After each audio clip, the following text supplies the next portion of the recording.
강원도 춘천 출신의 김진태 의원입니다. 신고리 5, 6호기가 이제 재개되게 돼서 정말 만감이 교차하고요. 본 의원은 두 가지 생각이 들었습니다. 첫째는 정말 역시 국민이 현명하구나.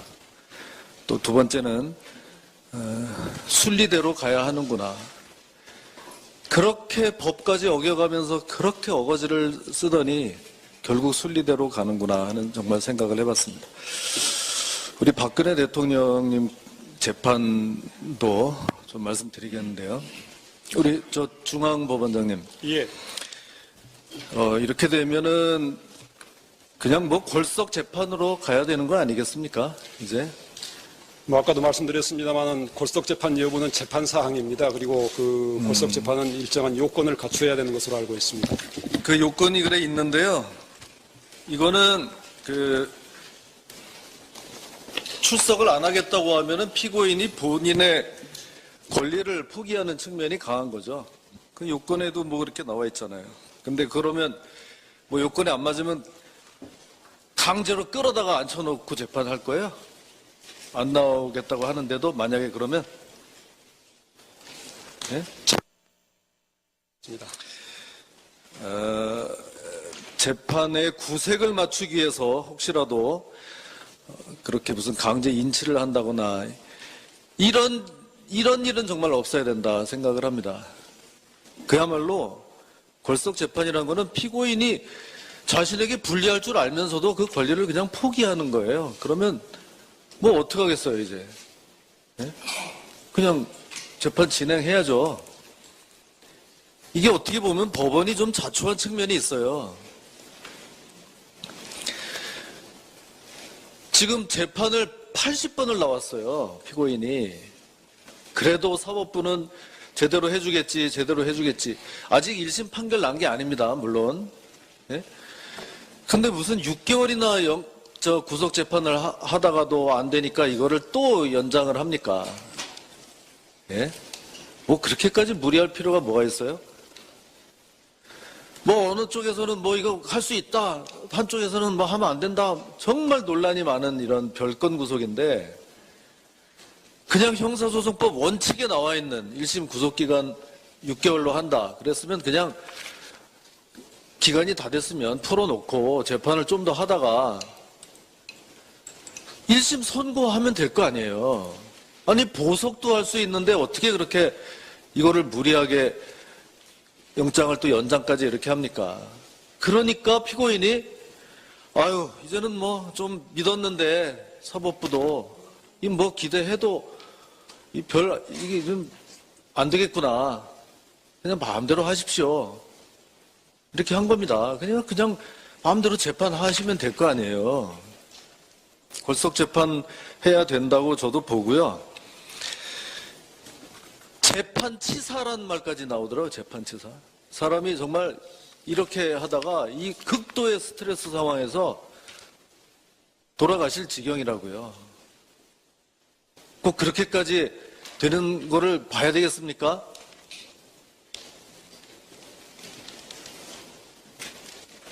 저 같으면은 재판 80번 아니라 그 반의 반만 받아도 버티지 못할 것 같습니다. 이제 또 뭐 국선 변호인 법에서 해야 되니까 빨리 지정하세요. 빨리 지정하고 그 국선 변호인이 그 기록을 다 숙지하려면은 몇 달 걸려도 못해요. 10만 쪽, 수사 기록이 10만 쪽이라는데 하루 1000쪽씩 하면은 100일 걸리는 겁니다. 어차피 그건 뭐 되지도 않고요. 국선 변호인 조력받아가지고 뭐 이거 할 것 같으면 그 서선 변호인들 뭐 그렇게 사임하지도 않았어요. 그러니까 와서 그 대략 사건의 줄거리 정도 파악할 시간 주고 빨리 1심 재판 계속 진행하시는 게 맞다고 봅니다.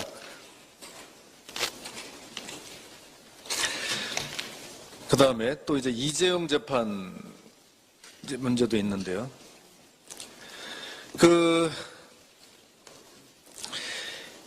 이게 이제 문제가 된 게 묵시적 청탁이 있다고 해가지고 삼성 이재용이 이제 대통령을 만났는데 직접 독대를 했을 때 아니 그 뭐 저 합병 받고 하는 거 거기에 대해서 다 묵시적으로 좀 도움받으려는 생각이 있지 않았겠냐.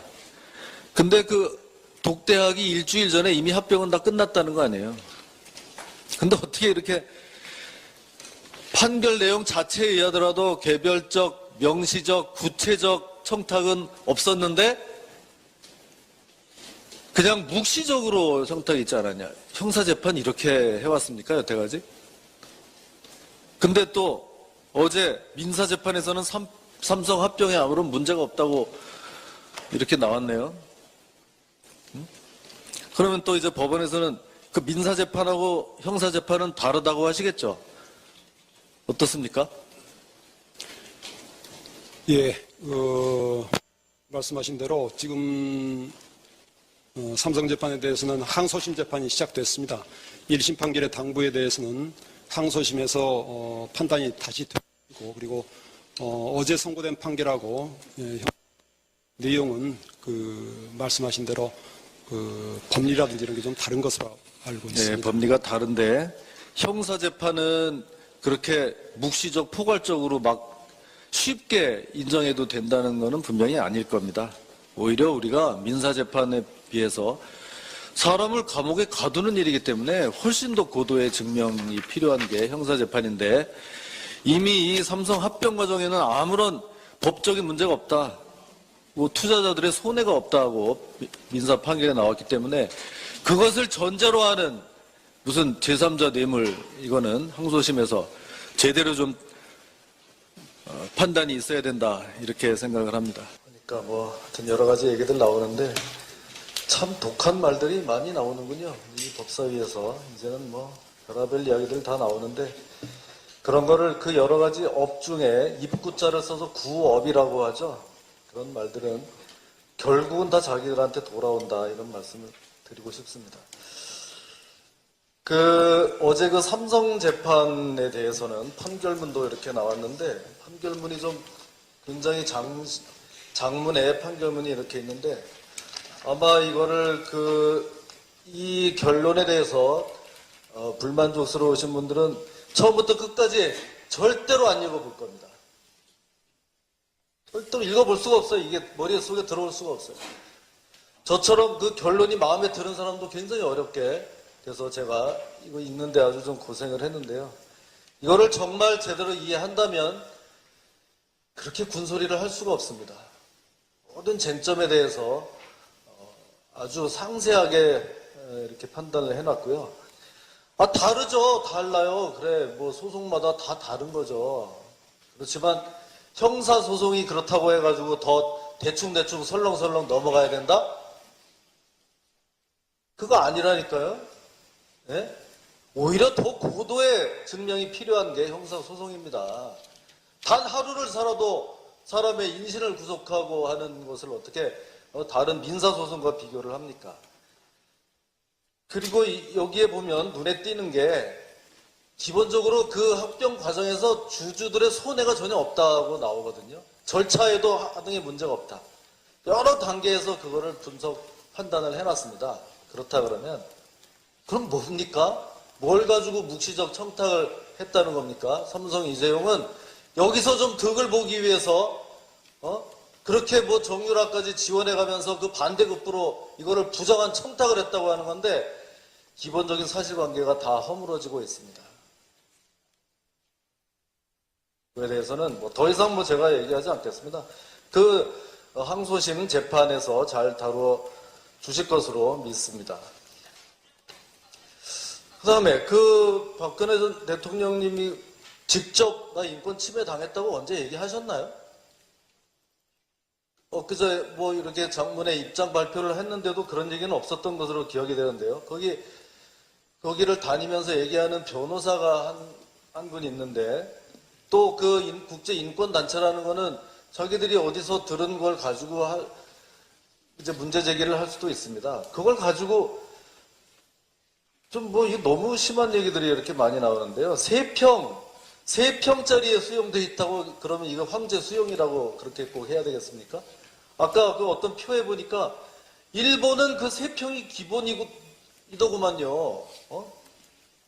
독방은 그냥 그 10제곱미터가 기준으로 딱 돼 있잖아요. 일본 사람들은 그러면 거기 들어가 있는 것을 전직 대통령이 똑같은 면적에 있는 것이 그게 그렇게들 마음에 안 듭니까? 저도 이번에 알아봤더니 한명숙 전 총리도 더 넓은 데 있었더라고요. 예? 일반인들에 비해서 훨씬 넓은.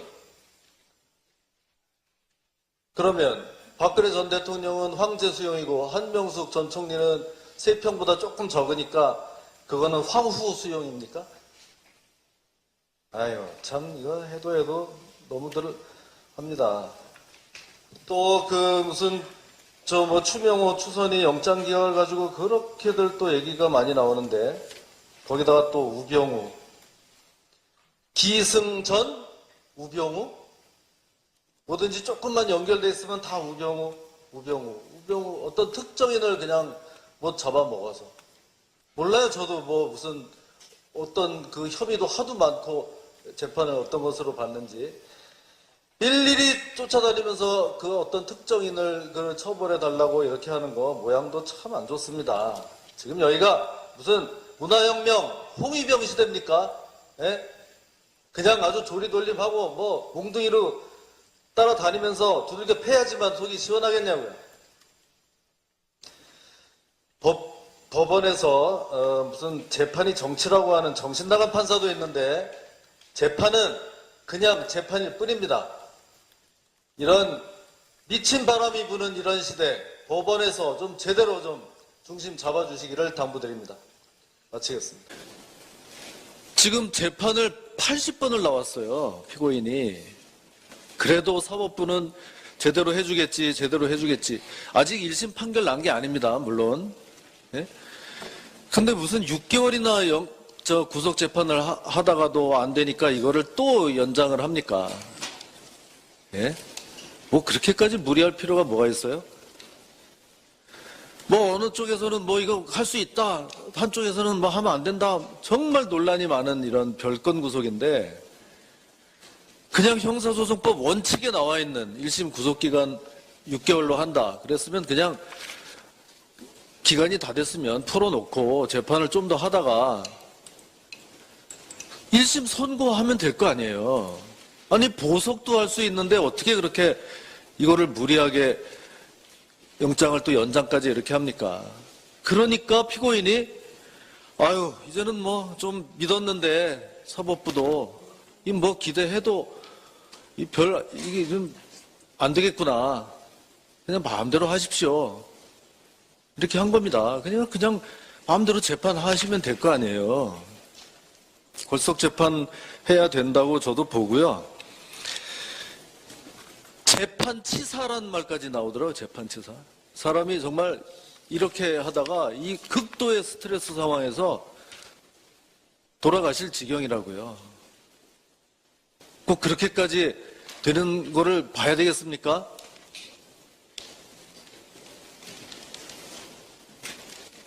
저 같으면은 재판 80번 아니라 그 반의 반만 받아도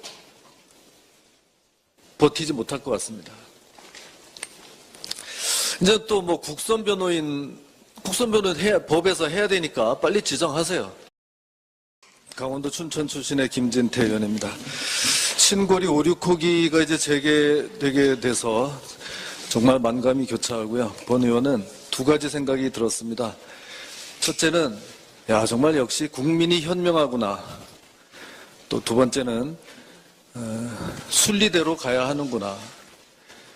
그렇게 법까지 어겨가면서 그렇게 어거지를 쓰더니 결국 순리대로 가는구나 하는 정말 생각을 해봤습니다. 우리 박근혜 대통령님 재판도 좀 말씀드리겠는데요. 우리 저 중앙법원장님. 예. 이렇게 되면은 그냥 뭐 골석 재판으로 가야 되는 거 아니겠습니까? 이제. 뭐 아까도 말씀드렸습니다만 골석 재판 여부는 재판 사항입니다. 그리고 그 골석 재판은 일정한 요건을 갖춰야 되는 것으로 알고 있습니다. 그 요건이 그래 있는데요. 이거는 그 출석을 안 하겠다고 하면은 피고인이 본인의 권리를 포기하는 측면이 강한 거죠. 그 요건에도 뭐 그렇게 나와 있잖아요. 근데 그러면 뭐 요건에 안 맞으면 강제로 끌어다가 앉혀놓고 재판할 거예요? 안 나오겠다고 하는데도 만약에 그러면 네? 입니다. 재판의 구색을 맞추기 위해서 혹시라도 그렇게 무슨 강제 인치를 한다거나 이런 일은 정말 없어야 된다 생각을 합니다. 그야말로 골석 재판이라는 거는 피고인이 자신에게 불리할 줄 알면서도 그 권리를 그냥 포기하는 거예요. 그러면 뭐 어떡하겠어요 이제. 네? 그냥 재판 진행해야죠. 이게 어떻게 보면 법원이 좀 자초한 측면이 있어요. 빨리 지정하고 그 국선 변호인이 그 기록을 다 숙지하려면 몇 달 걸려도 못해요. 10만 쪽, 수사 기록이 10만 쪽이라는데 하루 1000쪽씩 하면은 100일 걸리는 겁니다. 어차피 그건 뭐 되지도 않고요. 국선 변호인 조력받아가지고 뭐 이거 할 것 같으면 그 사선 변호인들 뭐 그렇게 사임하지도 않았어요. 그러니까 와서 그 대략 사건의 줄거리 정도 파악할 시간 주고 빨리 저 1심 재판 계속 진행하시는 게 맞다고 봅니다.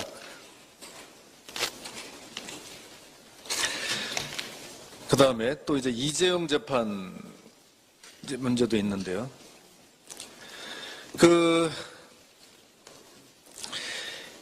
이게 이제 문제가 된 게 묵시적 청탁이 있다고 해가지고 삼성 이재용이 이제 대통령을 만났는데 직접 독대를 했을 때 아이 그 뭐 저 합병 받고 하는 거 거기에 대해서 다 묵시적으로 좀 도움 받으려는 생각이 있지 않았겠냐. 근데 그 독대하기 일주일 전에 이미 합병은 다 끝났다는 거 아니에요. 근데 어떻게 이렇게 판결 내용 자체에 의하더라도 개별적, 명시적, 구체적 청탁은 없었는데 그냥 묵시적으로 청탁이 있지 않았냐. 형사재판 이렇게 해왔습니까, 여태까지? 근데 또 어제 민사재판에서는 삼성 합병에 아무런 문제가 없다고 이렇게 나왔네요.